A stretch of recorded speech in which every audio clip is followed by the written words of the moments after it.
Alright, today we're going to continue with equilibrium, and this time we're going to talk about equilibrium expressions with pressure, okay? Because what happens is that equilibria involving gases can be described with pressures instead of concentrations, okay? So we're going to add in Kc was our concentration, and where we had the concentration raised to the second power, etc. What we're going to do is change it to Kp, and for Kp, we're going to use the pressure of the ammonia, the pressure of the nitrogen, and the pressure of the hydrogen. Okay, still the same exponents based on the balanced reactions. Now, for example, the relationship between pressure and concentration of a gas, or the molar concentration, allows us to do that. Okay, so again, this is kind of the proof part of how we get from Kc to our Kp values, where we're going to use pressure. Now, if you look on page 618, we're going to calculate the volumes of Kp and calculate the value of Kp for a compound called nitrosyl chloride. And on page 618, it gives you the balanced chemical equation, and it also gives you the values of the pressures. So what we end up doing, just for the sake of time, Kp is going to be equal to the pressure of our product. Remember, it's always products over reactants. The pressure of our two reactants. So you've got the nitrogen dioxide raised to the second power because it's got a 2 as a coefficient. Then you've got the pressure of your chloride. And so it gave you those numbers. Again, look on page 618. 1.2 raised to the second power divided by, divided by 5.0 times 10 to the negative second, okay, as well as squared, as well as 3.0 times 10 to the negative first. Okay, if you do plug and chug on all that, you're going to end up with 1.9. Now here's the great part about capital K's.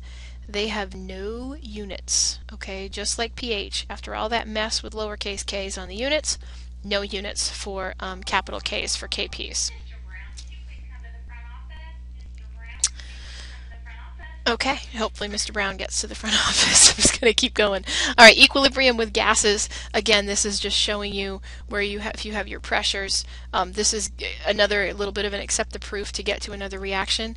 And if you another equation. If you simplify this, you end up with Kc is equal to Kp times RT squared, okay, which, doing a little bit more work, leads us to an equation that allows us to figure out Kp or Kc if we know the delta N, which is the change in moles, as well as the ideal gas constant and temperature.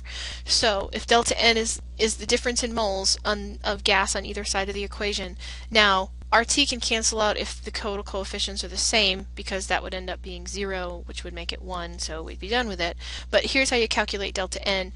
Delta N is the coefficients of the products minus the coefficients of the reactants. So for this reaction right here, you've got 2, right, which comes along with the products.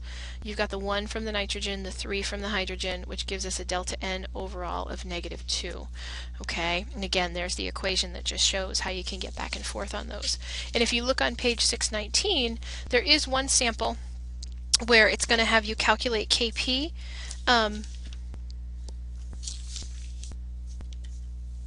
Okay, values. Okay, we've got our -1. We've got Kp is equal to Kc times RT to the negative first. So what we end up doing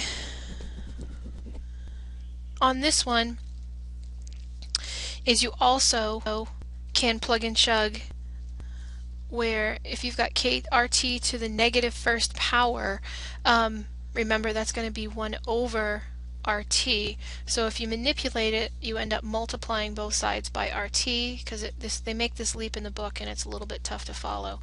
So essentially what you got to do is multiply your R value. We're going to use the regular ideal gas law, not the one, or ideal constant, not the one with the joules in it, times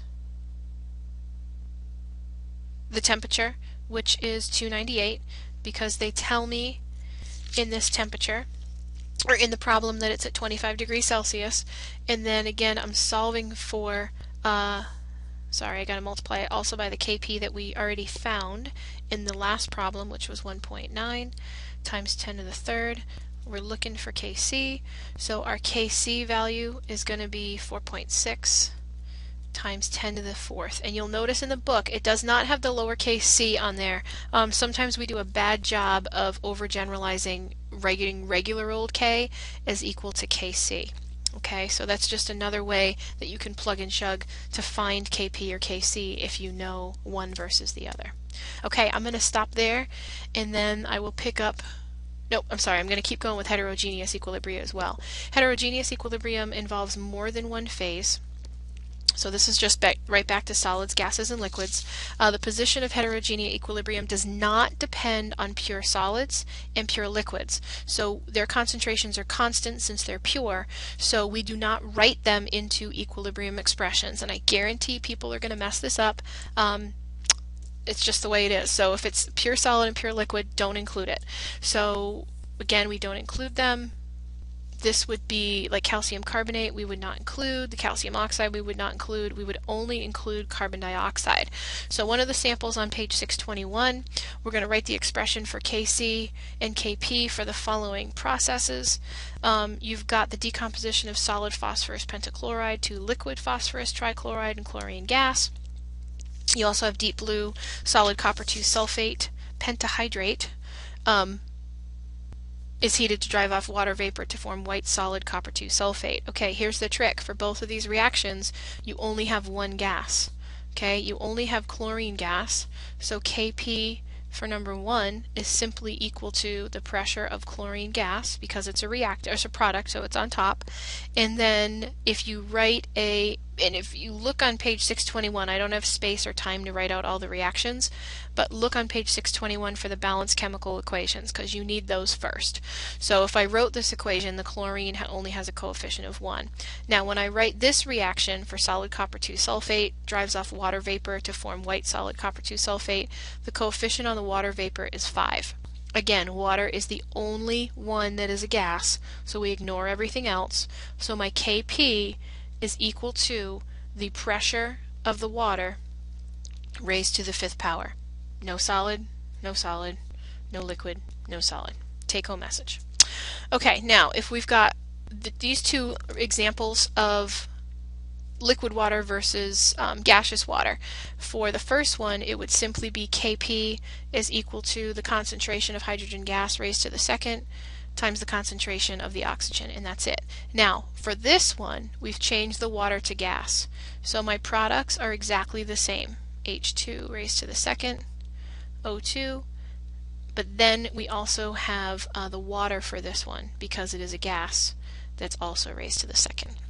Okay, I'm going to stop there and then continue next time with 13.5.